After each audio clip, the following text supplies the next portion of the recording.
political. It's embarrassing. In response, here is some more from the Trump legal team. This case is truly unprecedented. The Attorney General's office and the District Attorney's office brought a joint prosecution here because they dislike Donald Trump politically. Simple as that. The allegation, the CFO didn't pay taxes on $1.7 million in perks over the course of many years. After years of digging, of course, we presume innocence, but even if these charges stick, let's just assume they stick. If you audited most big companies, you'd likely find stuff like this all over the place. You'd probably find a ton of it. And they do. It does happen. And when it happens, it's barely a blip on the radar. Listen to this. A year and a half ago, Wells Fargo was fined $3 billion for making fake accounts and ripping off their own customers. Now, I heard about this story because I work in the news business. Did you hear about it? Maybe you heard a blip. Was it on CNN and MSNBC all day for years? No. It was a headline for one afternoon, and after that, nobody really cared. They stole billions of dollars from their own customers. Bank of America has paid out a staggering $82 billion in fines over the last 20 years for that massive bank's explicit greed and thievery. Nobody cares. $82 billion. Trump's CFO allegedly ducks taxes on $1.7 million in perks. Stuff he got that he just didn't say, oh yeah, I got this, and I'd like to now pay taxes on it. Democrats and the media erupt in outrage. I mean, it's the funniest thing. It's so stupid, it's funny. It's all manufactured. It's all completely pathetic. Check out the media coverage. All these reporters salivating at the thought that finally Trump could go down. We begin with a special grand jury bringing an indictment against the Trump Organization and its chief financial officer. Former President Donald Trump's company, along with the organization's longtime chief financial officer, have been indicted. After a grand jury indicted not just Weisselberg, but the Trump Organization as a business on criminal charges related to alleged tax crimes. The former president released this statement earlier today. The political witch hunt by the radical left Democrats, with New York now taking over the assignment, continues. It is dividing our country like never before. Imagine trying to run this country, by the way, with this kind of nonsense every day, and a media in bed with Democrats, blasting it out on a loudspeaker, trying to scare the hell out of everybody by telling these stories.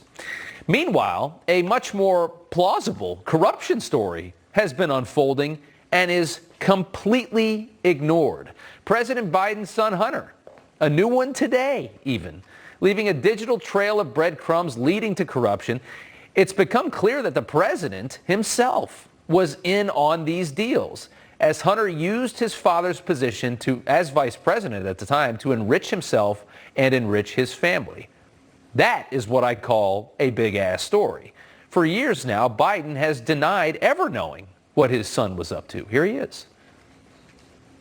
Mr. Vice President, how many times have you ever spoken to your son about his overseas business dealings? I've never spoken to my son about his overseas business dealings. Who cares, right? That's not a story. He's just the President of the United States.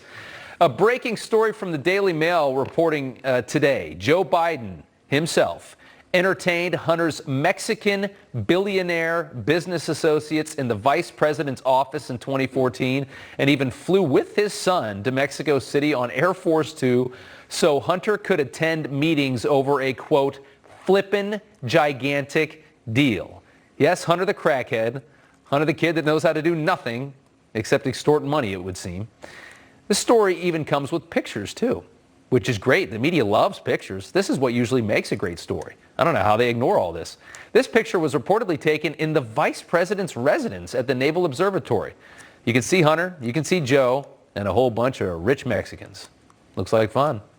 Trump's son, Don Jr., was brought to testify on Capitol Hill for far less than what we found out about Hunter Biden since maybe fall of last year.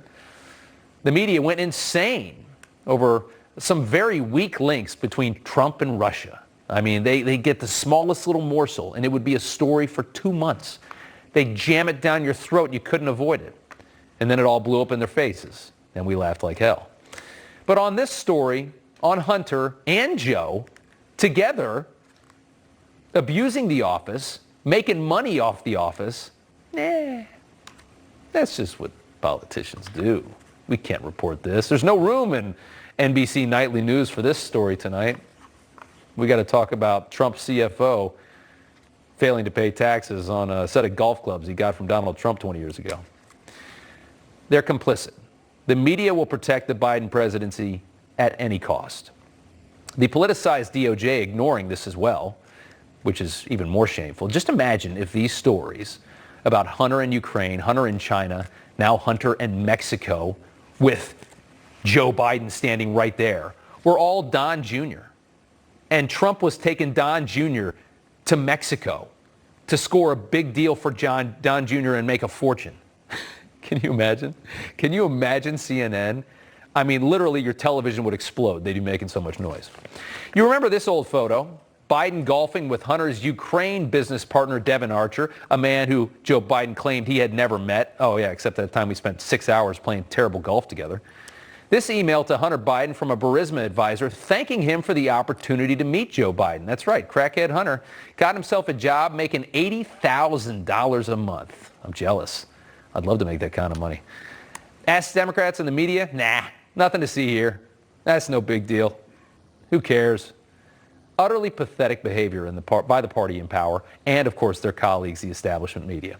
It's an unparalleled moment in American history. We are not being dramatic about this. This is utterly ridiculous. You remember how they silenced the New York Post reporting going up to the election? We are living in a very crazy time. The left is living in an alternate reality. They are demanding that you do as well. What they do no longer matters. They cannot be criticized. That's it. We're watching liberalism take over huge parts of government as well as our justice system and the media, which of course they already had. The difference between the handling of the Biden family and the Trump family should shock you. It is certainly shocking to us. Joining me now is accountant Dan Geltrude, perfect person to talk to about these kinds of things, taxes, stuff like that. Dan, good to see you again. Thanks for being here. Hey, Rob. So what's your reaction when you see this story? You see how they've blown up this story about this CFO allegedly ducking taxes on perks. What's your reaction to the hype around it? If you can take the politics out of this, which of course is extraordinarily difficult, and look at a situation where for the last 5 years, maybe more, you've had teams of lawyers, forensic accountants, scrutinizing probably every transaction within the Trump organization. And the best you can come up with is failed taxes on perks. On top of that, Rob, you have to look at it and say, is this even criminal? I mean, it could be an oversight. Those amounts, depending on how many years we're talking about, a lot of years, could really have been pretty small. Yeah. So if we go back to what Michael Cohen was saying, Trump's former attorney who's in jail now, he was saying there's fraud all over the Trump organization, all over. Insurance fraud, bank fraud, tax fraud. Mm-hmm. Okay, where is it?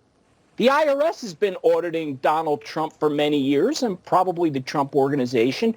Nobody's been able to find anything except for perks. Seems odd. I mean, as I understand, Donald Trump is worth a load of money. He's got properties all over the world.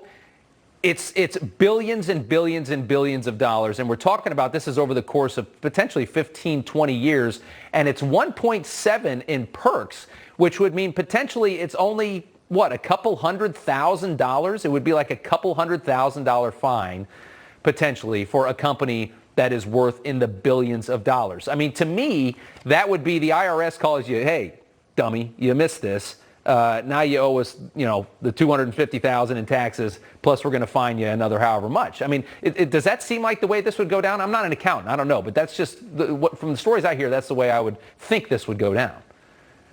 In the normal course of these types of audits, Rob, yes, these things many times are simply oversights. They really are, especially when you're talking about hundreds of millions of dollars that would be flowing through an organization. So yes, it is unusual that they would hone in on perks amongst anything else and bring criminal charges. Rob, for criminal charges in a tax case to happen, it means it had to be intentional, meaning the person who was responsible for this specifically said and followed up with actions to say, we know we owe taxes and we are not going to pay them. That is something that I'm just finding a little difficult to believe that they would even be motivated for such a small amount within the Trump organization to take this type of chance with the scrutiny that's always been around Donald Trump. What do you think? I mean, realistically, if we somehow get fairness in this thing, which is, suspect, I guess, should Weisselberg be concerned? Well, concerned, sure, he should be concerned. Look, he has charges filed against him, larceny, which could lead to a maximum of 15 years in prison. They're parading him around in handcuffs. So, yes, you have to be concerned. But why are they doing that, Rob? They need him to flip. They need a witness, true or not, to say Donald Trump or someone in his family did these things on purpose to not pay taxes. That's what they really need, and they don't have it. That's why they're pressing charges like this. Here's one of the Trump attorneys earlier today. Let's take a listen. While she was Attorney General and while President Trump was in office, she sued him 70 times using New York taxpayer money. This Letitia James, who is just the worst. I mean, she pretends she is such a Boy Scout. How unethical is it to run an entire campaign for Attorney General by promising that you're going to put somebody in jail, which is what she did? I mean, it's like there's no rules anymore to how bad these people can be. Their actions are worse than anything they're accusing. Well, it really just stinks of corruption, Rob, when you have people so motivated to make the headline to say, I'm the one who put Donald Trump in jail, or even I'm the one who brought charges against Donald Trump. Even that is good enough. It's unbelievable. It really is. Dan Geltrude, always good to see you, sir. Thanks for coming on the show, bringing some light to all this. Thanks, Rob. All right. Coming up.